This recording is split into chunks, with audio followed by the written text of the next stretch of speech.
When I called to check on my daughter, who had gone missing, my granddaughter answered the phone, her voice trembling with urgency. Daddy sank mommy in the bath and went somewhere, she said, followed by shocking words. Rushing to my daughter's house, I was met with a terrifying scene. To subject my daughter to this, that man, I'll never forgive him. I gritted my teeth, determined to send my son-in-law to the depths of hell. It's almost Amy's 5th birthday. I wonder what would be a good present. I messaged my daughter, but 3 days passed with no response. Gazing at the family photo displayed in the living room, I wiped my tears. I wish I could see them more often. I wonder if those kids are doing okay? My name is Sarah. Widowed and living alone while working part-time. I have a daughter named Nancy. She has always been kind and studious since she was little, a proud daughter who landed a job at a major corporation. Nancy got married 6 years ago to Jason. He is an elite worker at a leading advertising agency. He was cheerful and dependable, and I felt reassured in trusting my daughter to him. They soon had a granddaughter, Amy, and Nancy quit her job to become a full-time homemaker. The distance between my house and my daughter's family home is about a 3-hour drive using the highway. It's not a distance you can just casually pop over to. Nancy used to visit frequently when Amy was little, but the last time she came to our house was a year ago, right after Amy's 4th birthday. I remember having this conversation with Nancy at that time. Is Jason doing well? Is he helping out with childcare? I asked. Nancy replied, He seems busy with work lately, so I've been handling childcare mostly. But he loves Amy and takes good care of her. He's even known as the ideal hands-on dad at work. I could imagine how busy Jason must be with his job. Make sure you support him, I said, to which Nancy just laughed and replied, I know, Mom. According to Nancy, Jason's reputation as an involved father had even reached his bosses, and he was put in charge of a major advertising project targeting parents. Well, that's impressive. Say, Nancy, now that things have settled down with raising Amy, how about returning to work? You used to shine in your career, I suggested. Yeah, maybe eventually, Nancy replied vaguely. I felt a slight unease at my daughter's ambiguous response, but whether she worked or not was a matter for their household. I decided not to intervene further. It's been over 6 months since then, and Nancy hasn't visited. I've tried inviting her a few times, but she always declines. I felt I shouldn't push too hard and interfere too much. One day, while I was unusually out in town for a class reunion, something caught my attention on my way back home. As I headed towards the station, I spotted my son-in-law, Jason, walking along with a young woman, engaged in what seemed like an intimate conversation. However, since he was dressed in a suit, I assumed it was probably a business outing or something and didn't approach them. After some time had passed since that incident, I had some errands that took me near my daughter's family's neighborhood. Wanting to see their faces since I was already nearby, I messaged, Can I come over now? But there was no response. Thinking it was okay if there wasn't one, I decided to head straight to my daughter's house. When I rang the doorbell, my daughter answered with a surprised voice. Mom, why are you here? I sent a message, didn't you see it? I came by since I was nearby. Is everything okay? Then my daughter fell silent on the other side of the intercom, and instead, I heard Jason's voice. I'm sorry, mother-in-law. It's a bit messy here, but I'll clean up right away. Jason, sorry for dropping by unannounced. We'll be waiting, I replied.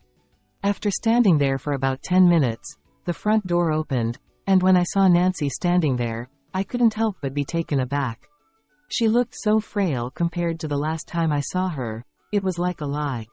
Nancy, you look much thinner. What's going on? I asked. Just on a bit of a diet, she replied. Then, my granddaughter Amy came running up, saying, Grandma. Jason warmly greeted me, so I exchanged pleasantries and went into the living room. While watching Amy play with her toys, the 3 adults engaged in small talk. Jason was as charming as ever, showing genuine concern for me, appearing flawless. At one point, Nancy got up to refill the tea.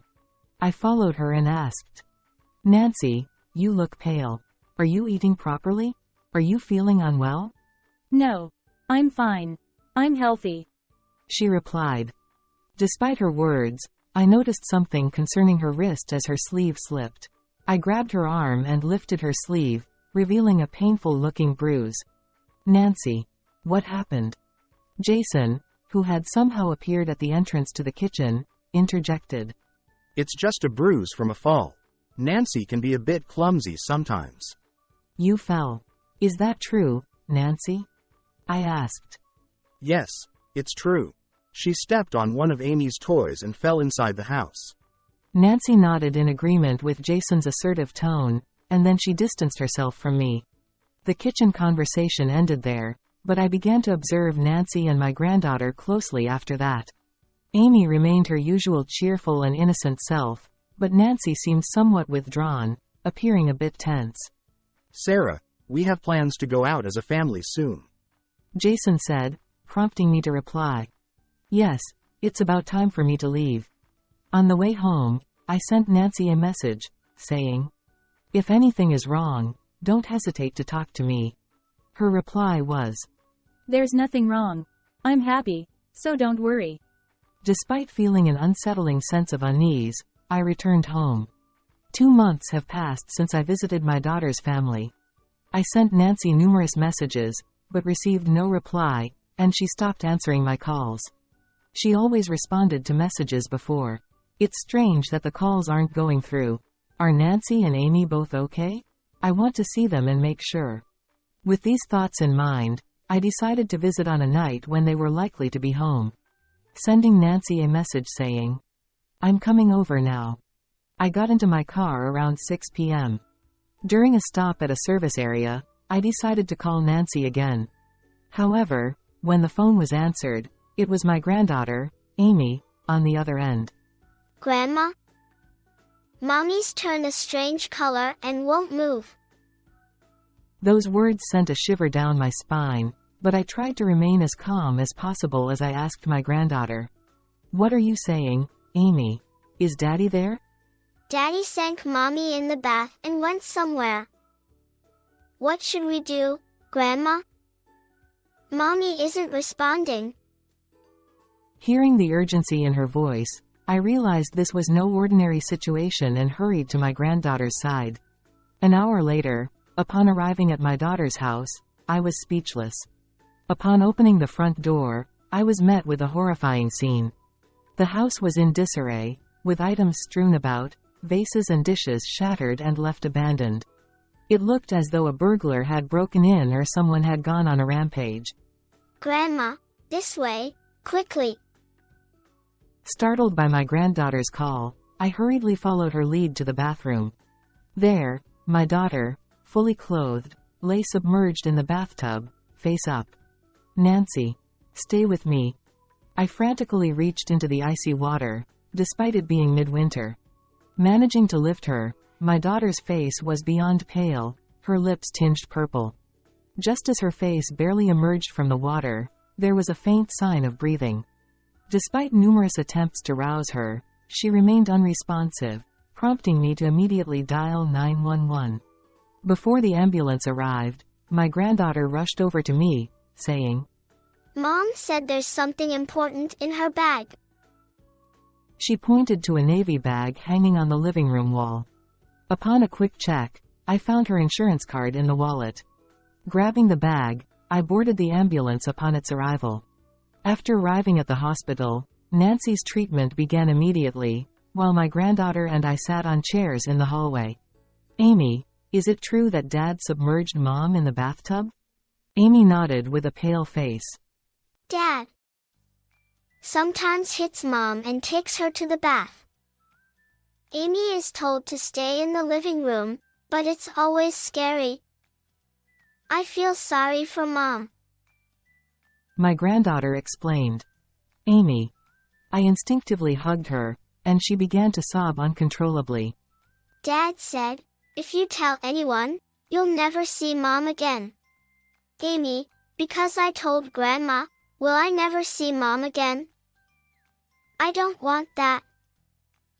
I continued to comfort my granddaughter, rubbing her back and reassuring her. It's okay, it's okay. Then, the nurse informed me that Nancy had regained consciousness. Nancy, still groggy, weakly turned her gaze towards me. Mom, please look at my navy bag. There. With just those words, she drifted back to sleep.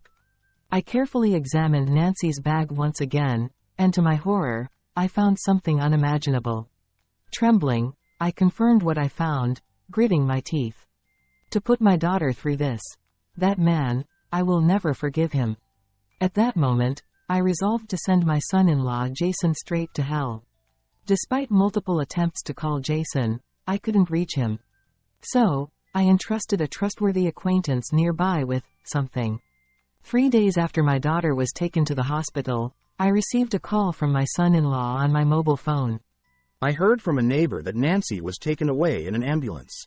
The woman with glasses who was with her. That's Sarah, right? Are you at the hospital now? Please tell me where you are. I didn't disclose the hospital's location but instead instructed Jason to come to a cafe near the station.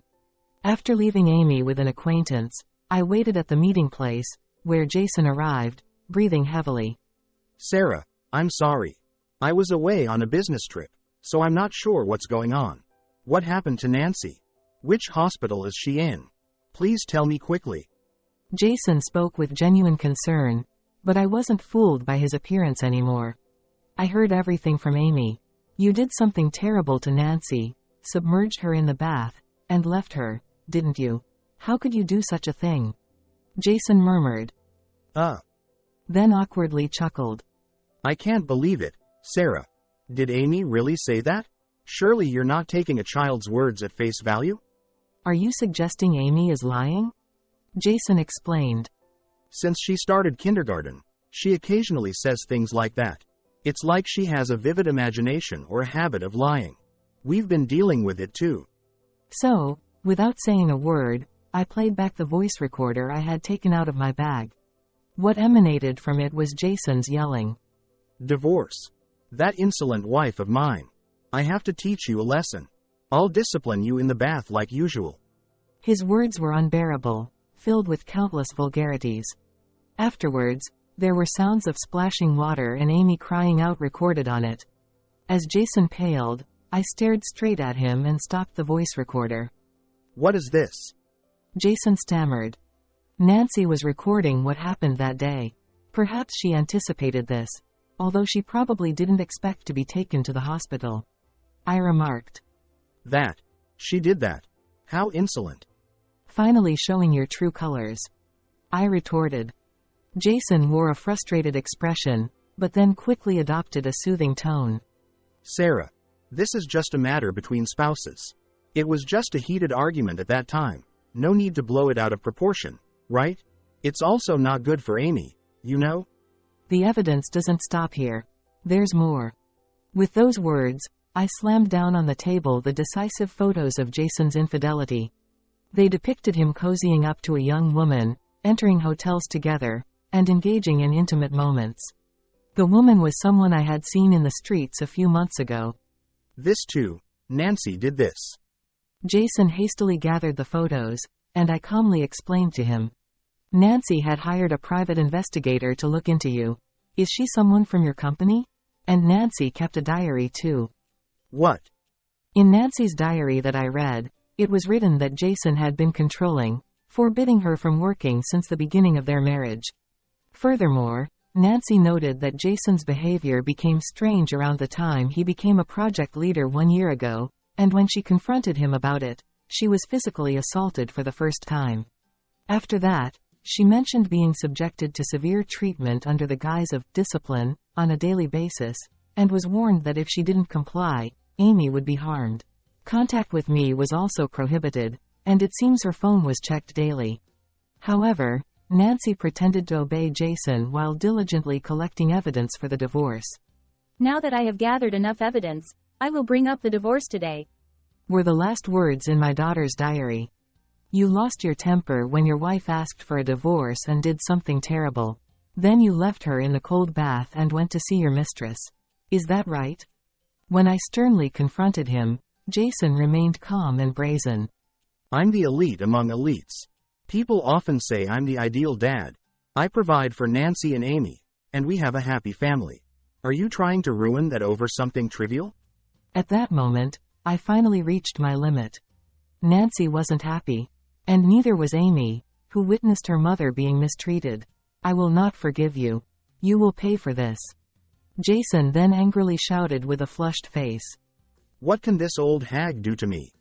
I've already done what I could. I calmly replied, explaining to the bewildered Jason that I had sent the audio data from that night and evidence photos of his infidelity at work to his workplace. What did you just say?